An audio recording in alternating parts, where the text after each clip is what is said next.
Hi, hello and welcome back to F1 Challenge VB. My name is Mephisto and our epic journey through the history of Formula 1 continues today with the fourth round of the 1964 season, the French Grand Prix. It was held on the 28th of June, it had 18 entries, 18 of them took part in the race, with 5 ending up retiring. The race consisted of 57 laps completed in 2 hours, 7 minutes and 49 seconds. Jim Clark started the race from pole with Dan Gurney in second, Surtees third, Arundel fourth, Brabham fifth and Graham Hill started from 6th. After a superb race, Gurney won the French Grand Prix from Graham Hill, who finished 24.1 seconds after Gurney. Brabham crossed the line in third, he was 24.9 seconds behind. Arundel finished fourth, he was 1 minute 10.6 seconds behind. Ginther came home in fifth, he was 2 minutes 12.1 seconds behind, whilst Bruce McLaren rounded off the top 6, he was 1 lap down. Jack Brabham was the fastest man of the race, he posted a lap time of 2 minutes 11.4 seconds. Welcome to the Rouen-les-Essarts circuit in France, where a lap starts off with a short sprint down into turn 1, a fast right-hander. This is followed by a slower left-hander, then another fast right-hander. Turn 4 is another fast left-hander, but care should be taken as it is followed almost immediately by a tight right-hand hairpin. And you are going downhill, so stopping distances will be significantly increased. Coming out of the hairpin, we enter a medium speed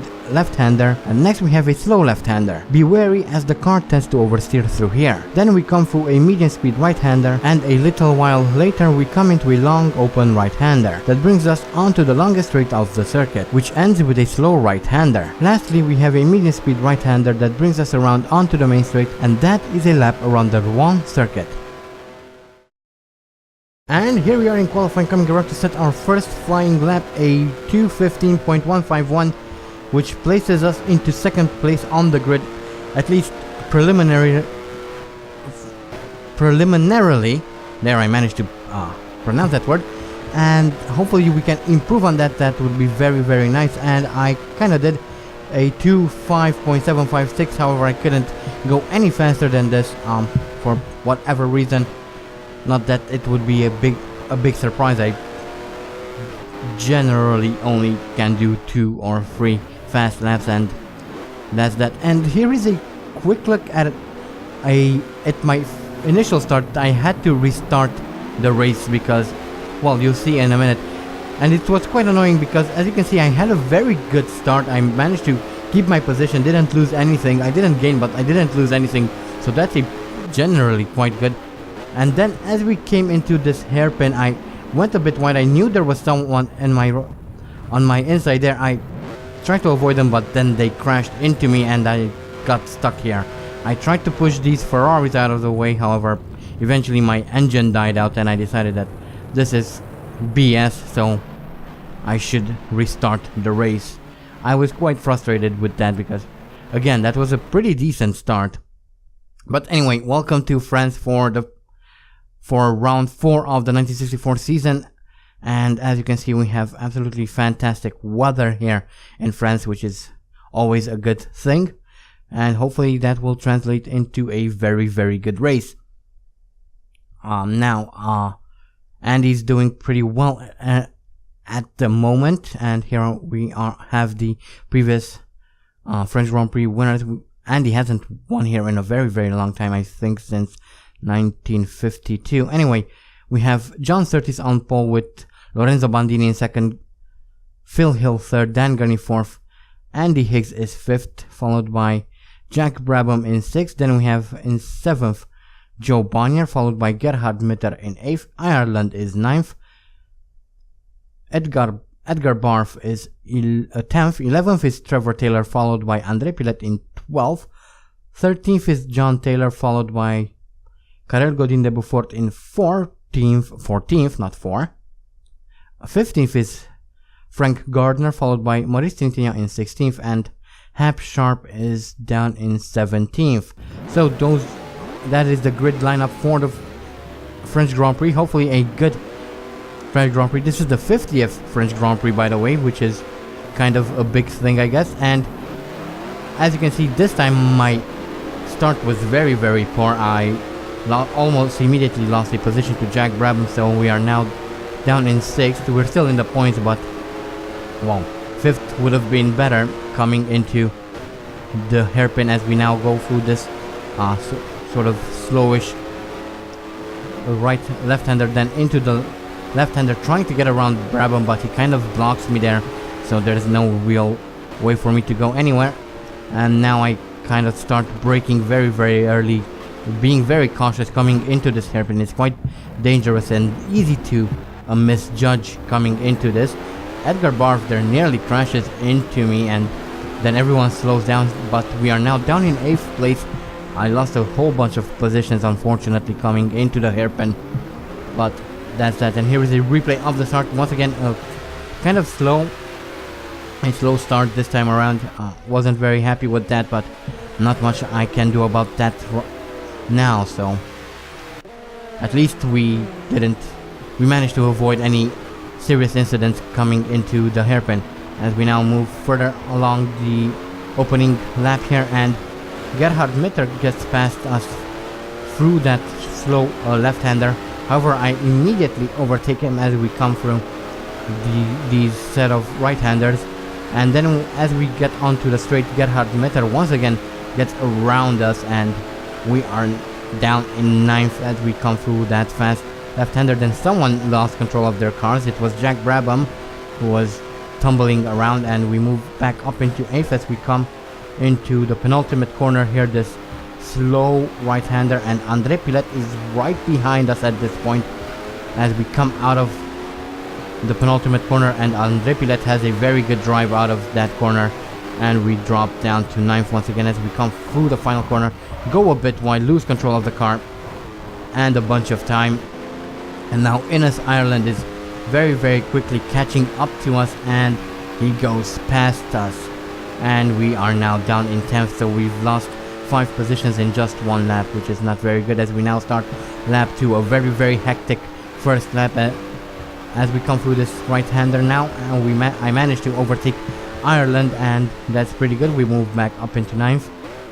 Once again, very cautious coming into the hairpin, which allows Ireland to move back up into 10th as I try to avoid crashing into him. However, there are a bunch of cars kind of messing about at the side of the road there, which allows us to move up into 6th place, which is quite nice. That was very helpful as we now chase after Edgar Barth here on lap 3 coming into the penultimate corner. Move right beside him, and we are up in 5th, which is very nice. Now chasing after Phil Hill. Hopefully we can catch him in a few corners, maybe a couple of laps. And now starting lap 4 coming into the hairpin once again, and Edgar Barth manages to overtake us once again.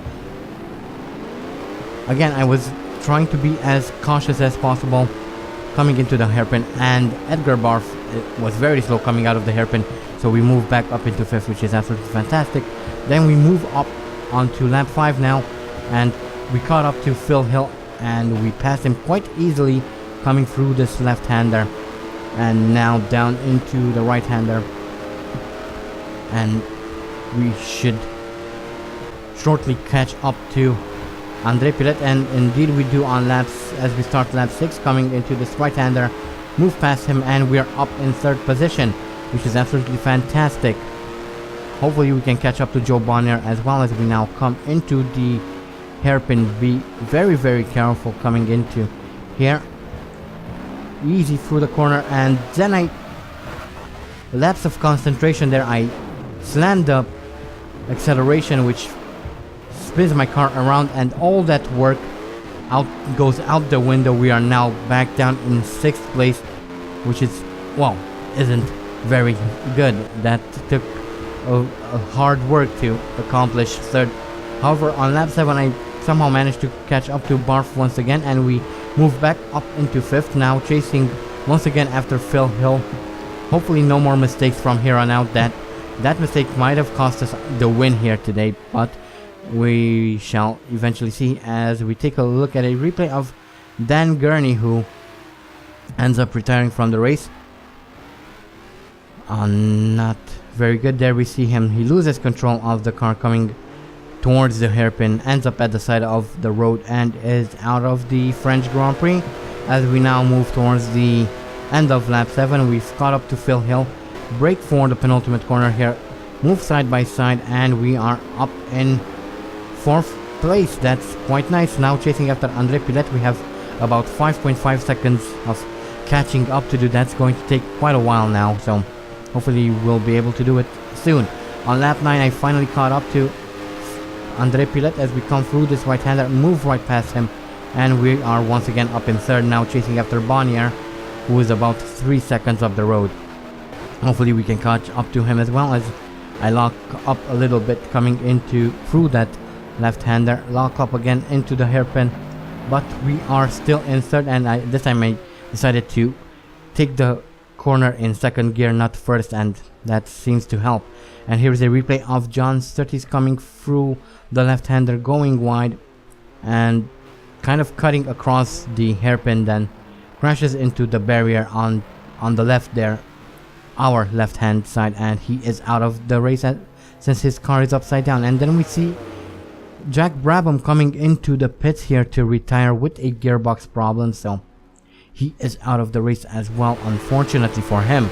As we now move on to lap 10, and André Pilet once again overtakes us as we come through this very fast right-hander, and André Pilet hits something, was spun around, almost took us out.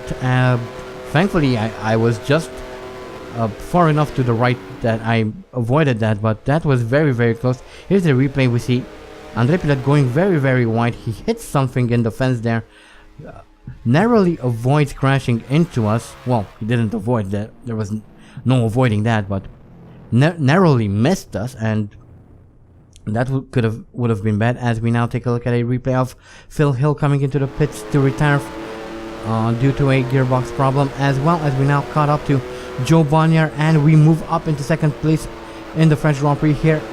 Can we catch up to Lorenzo Bandini? We have 9 laps remaining, actually 10 laps remaining, and 20 seconds of catching up to do. I'm not sure if that's possible. As we now move on to lap 18, Lorenzo Bandini is still some 16 seconds up the road. I'm afraid to say that it might not be possible to win here in France, but at least we gave it a very good shot. As we take a look at a replay of Andy Higgs posting the fastest lap of the race, which is absolutely fantastic at the end of lap 18. That's quite nice, nice way to end that lap. And we take a look at a replay of Karel Godin de Beaufort coming into the pits to retire for some reason, as well as Maurice Trintignant, who is also coming into the pits to retire for some reason, probably gearbox problems. I'm not quite sure.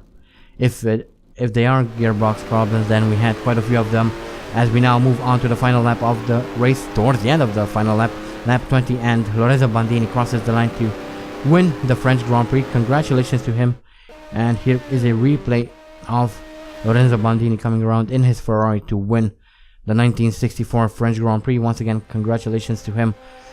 This probably could have been Andy's win if that little incident on lap 4 or 5 in the hairpin, through the hairpin, didn't happen, but alas, that it happened, and so we only managed to finish in second, Bonnier third, Mitter fourth, fifth Edgar Barth, and in sixth we have Hap Sharp. I kind of forget names now. And here are the retirements. 6 people retired. Well, Trintignant retired as well, however he managed to complete 90% of race distance, so he actually classifies as the last person to finish the race. So that was the French Grand Prix. A bit disappointing, however I guess it was quite exciting. There were quite a few exciting battles there during the first half of the race. Then the second half kind of settled down and things started to, well, stay pretty much the same tour until the end, after Andy moved up into second place. But anyway, here are the career statistics, and this was Andy's 125th Grand Prix. His best start is from first, has 8 pole positions, has set 19 fastest laps. His best finishes in first, has completed 81 races, 65 of them in the points, has won 37 Grand Prix, 4 at the Indianapolis 500, 6 in Monaco, has 7 championships under his belt, has scored a total of 442 points, has retired 44 times, has experienced 2,701 out of 3,341 laps, has 6 bronze trophies, 15 silver trophies, 37 gold trophies, and as an extension, 37 podiums. And here is a quick look at the championship standings, and thanks to that second place here in France, Andy Higgs moves into the lead of the Drivers' Championship. Clark is second, Gerhard Mitter, Lorenzo Bandini and Surtees all fighting for third. Peter Revson is sixth. The last person to score points is Hap Sharp down in 17th, and bringing up the bottom of the standings we have Ludovico Scarfiotti in 32nd. So that's pretty much it for the driver standings. Now let's have a quick look at the constructors, where we have Team Lotus leading the championship by only 1 point. Honda Research and Development are in second, Ferrari third, Peter Revson fourth, and fighting for fifth are RRC Walker Racing Team and Bernard Colomb. The last team to score points are John Wilmot Automobiles in 11th, and bringing up the bottom of the Constructors' Championship are British Racing Partnership. So that was the French Grand Prix. Once again, a decent result for Andy. It was quite an exciting race once again, just like I believe the Dutch Grand Prix was. There was quite a bit of battling during the first half of the race, then the second half kind of settled into a rhythm, and well, not much happened in the second half, so that's that, I guess. But that is it for this video, I guess. There's not much more to talk about, I don't think. So yeah, that's it. So don't forget to vote for next season's team. Link is in the description. I also have a second channel where I will be playing all sorts of different games. At the moment I'm doing a playthrough of the movies and Homefront, so if you're interested in any of those games and more, there will be a link in the description to my second channel as well. I hope you guys enjoyed this video. Thank you so much for watching, and as always, stay sharp.